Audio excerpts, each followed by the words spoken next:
Hey everyone, and welcome to the channel. So today we get to take a look at the last model year for the Chevrolet Corvette C7. This is a Z06 with the 1LZ package, finished off in Arctic White, and they have an MSRP, or had an MSRP starting right around $82,000. So this is the last front engine Corvette before the C8, of course. And underneath the hood, this has the 6.2 liter supercharged V8.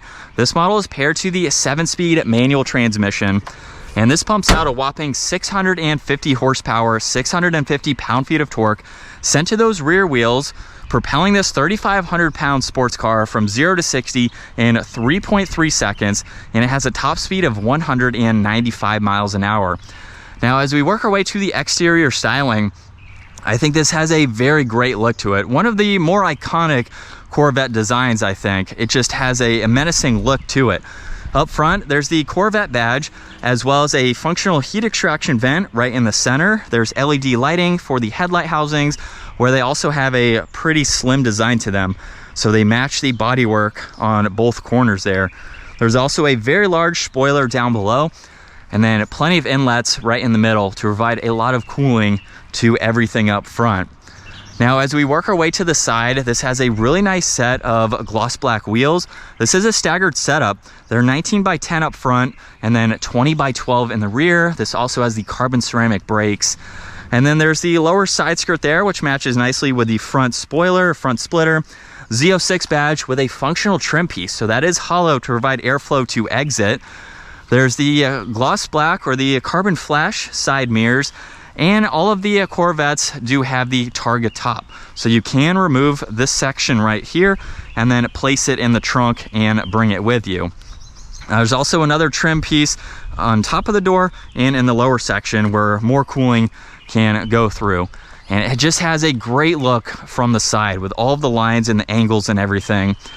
This has a pretty large spoiler in the back. There's a backup camera, 3D design to those taillights, all the gloss black in the lower section, and then this has an aftermarket Corsa exhaust with the quad tips there. And then working your way to the storage, you can push the button underneath that first E there, where you have a lot of space. Like I said, the top fits here, so you have those attachment points where you can lock it into place, and if you don't have it, you have a lot of space to make this a practical daily driver. It also has the soft close, so that way you don't have to slam that rear lid. And then this is the button to enter the vehicle. Just push on the electronic button on the back side, where this has leather for the door panel. This is the release to exit, Bose audio, window adjustments, and then some storage down below. And then the leather seats, which are automatic. There's also the manual release. So if the battery fails or you can't get out using that control, the manual adjustment is in the footwell on both sides. And then this has solid leather for the steering wheel, Z06 and carbon fiber in the lower section. Let's fire this up though. That already sounds really good.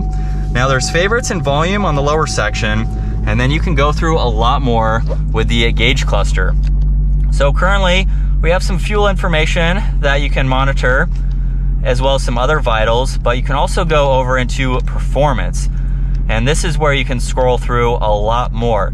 You'll notice too that there's analog gauges on the left and the right side, and then the entire middle is this digital screen where we can go through all of this. There's also audio, phone, navigation, and options. So you can set this up the way that you like to and at least go through a good bit of info. And then this also has paddle shifters. Even though this is a manual, this is for the rev matching. The paddles are redundant, so both paddles do the exact same thing. Cruise control is on this left side too.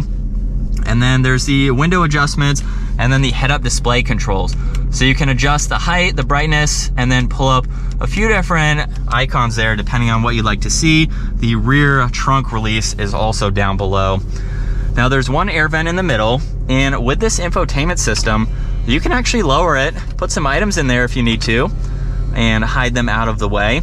And then for the rest of this screen, it is touchscreen, or you can use these controls to further go through all of these icons. Pretty easy to use, especially with the physical buttons there. There's fan speed and temperature, where you'd like the air to go. Everything is laid out incredibly well. There's also the Z06 badge with your horsepower and your torque.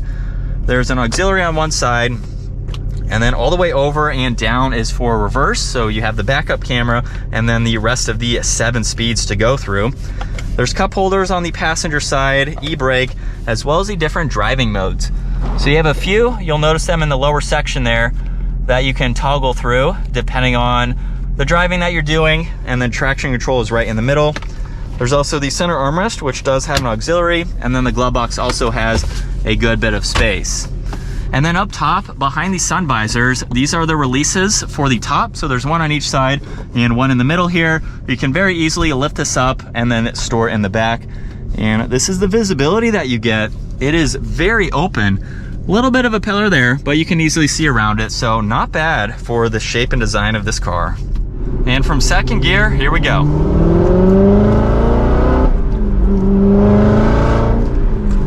And then we got the brakes. That will do a great job bringing this to a stop. This is such a fun car to drive. This is what it's like to be behind the wheel for the C7 Z06. Let's do another acceleration here once we get a little bit more straight.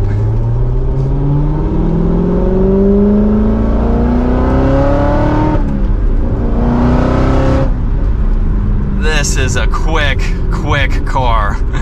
Definitely fun. I could see buying one of these. It's very practical with the space that you have in the back. So you can bring some items with you. You can have another passenger as well. And then you can just drive it like normal. The exhaust on this particular model being aftermarket, it's not really loud, just cruising.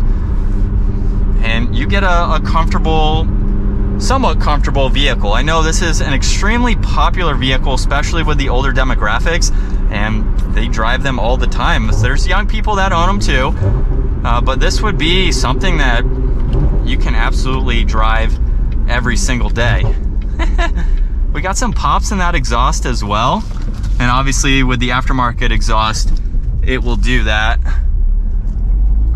Now I'm gonna crack the window slightly. This will kind of mimic taking the whole top off. I'm not going to do that in today's video, but we can at least hear a little bit of that exhaust.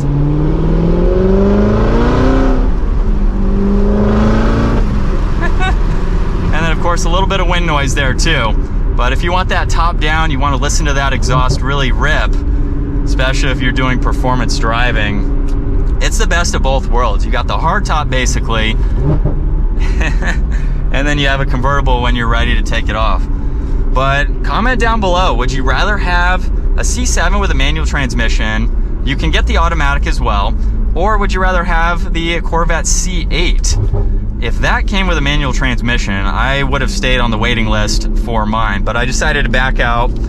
Honestly, for the price, I think you get a little bit more storage, but you get the mid-engine in that with a little bit more storage. But the manual just makes it that much more fun in my opinion. This is such an engaging car, and especially with that exhaust, it really livens it up and makes this a fun vehicle that you need to learn how to drive. This is something that you can grow into as you become more familiar with the car, as you do more performance style driving. You can really dial in how this vehicle is and just learn how to drive it. So it's a car that it could take you some time to really know its limits and what you personally are capable of when you're driving this out on the road or even at the track or some mountain roads. But that is going to wrap it up for the last year for the Corvette C7. I hope you enjoyed today's video.